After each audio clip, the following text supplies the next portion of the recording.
Сәлеметсіздер ме? Сіздермен бүгін осындай өте әдемі, көздің жауын алатын, мектепке арналған бантик жасап үйренетін боламыз. Жалпы жиынтық осылай көрінеді. Галстуктың жасалуын екінші бөлімге салдым. Жасалу техникасы өте оңай, кез келген контраст лентаны қолдансаңыз болады. Ол үшін 2 репс лентасын аламыз. Менде ені 4-20 см, екі шетінен отпен өңдеп, ортасын анықтап, мононит немесе ине жіптің көмегімен екі шетін бір-бірінің үстіне қойып, одан кейін бағанағы анықтаған ортамыздың үстіне қойып, бантигімізді жинаймыз. Бұл бізде резинкамыздың негізі, яғни основасы болады.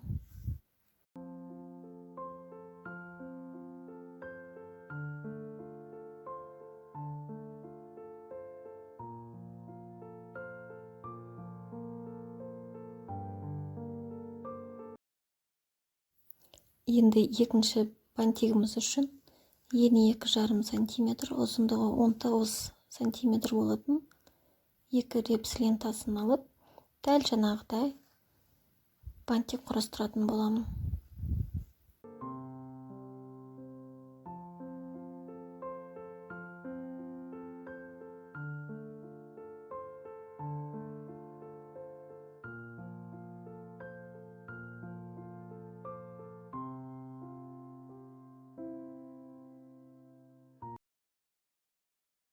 Енді қара лентамыздың үстіне ақ лентамызды қоятын боламыз. Біреуін 19 см, біреуін 20 см ұзындықпен алып жасағанымыз міне осы ретте байқалады. Сәлде болса да айырмашылық бар. Кішкене қара бантигіміз шетінен шығып, әдемі болып өзінің сәнін келтіріп тұр. Қос бантигімізді клеймен де жабыстырса болады, алайда клей көпке шыдамай кейін ашылып кетуі мүмкін, сондықтан да барынша ине жіптің көмегімен біріктірген дұрыс.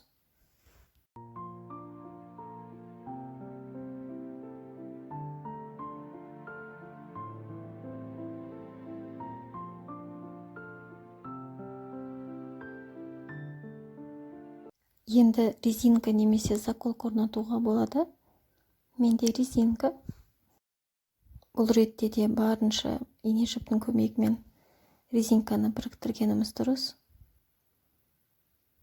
Егер ине жіп өтпей қатты қалың болып тұрса, онда осындай артық іздер көрінбес үшін және өте әдемі болып тұру үшін арт жағы осындай лентаның көмегімен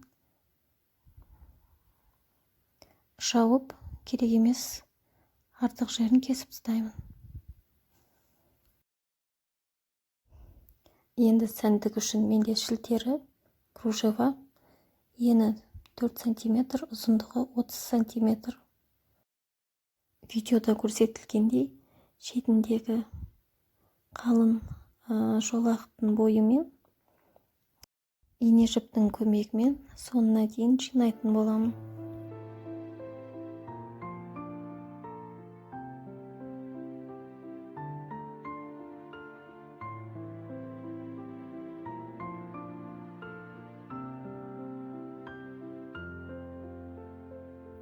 Осылай түйіндеп сабақтап, енді оны бантигімізге жабыстыратын боламыз.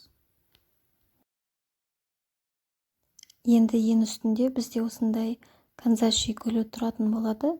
Соның жасалу ретін көрсететін болам. Ол үшін бізге ені 4 см, ұзындығы 8 см болатын 5 лента қажет болады. Әрқайсының шеттерін отпен өңдеп аламыз. 5 дана алуымыздың себебі бізде 5 жапырақты гүл болады, сондықтан да. Ал егерде 3 жапырақты, 4 жапырақты қалайым десеңіздер, онда 3 немесе 4 лента алатын боласыз. Енді гүлімізді құрастырамыз. Ол үшін астыңғы бөлікке бір бүктеп, сосын оны шетін үстіне бүктеп, ине жіппен мына видеода көрсетілгендей осылай дәл шетін ине жіппен өткіземіз.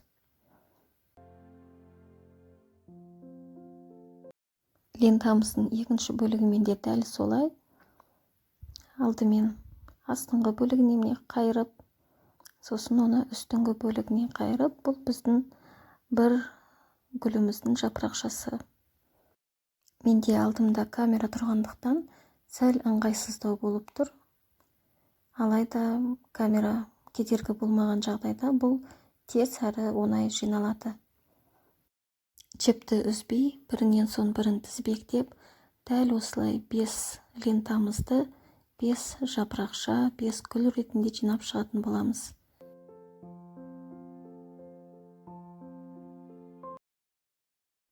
Мінекей біздің 5 жапырақшамыз тізбектеліп тұр.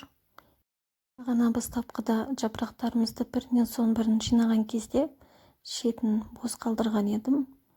Дәл сол жіптің арасынан өткізіп, енді барынша тартатын боламын жіпті.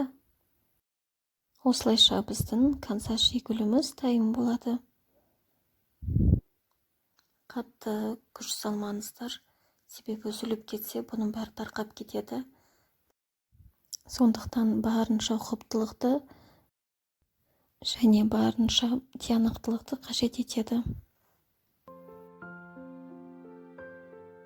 Қажетті гүліміз құрастырылғасын, шетін түйіндеп, жақсылап бекітіп, инемізді сабақтайтын боламыз.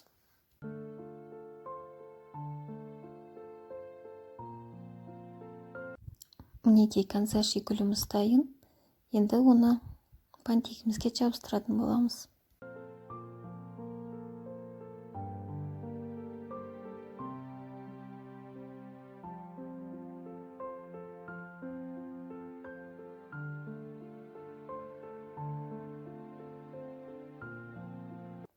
Бантигіміздің ортасына осындай тас қолданамын. Шеттерін әрлік үшін хрусталь моншақтарымен тізбектеп шықтым. Мінекей жабыстырып,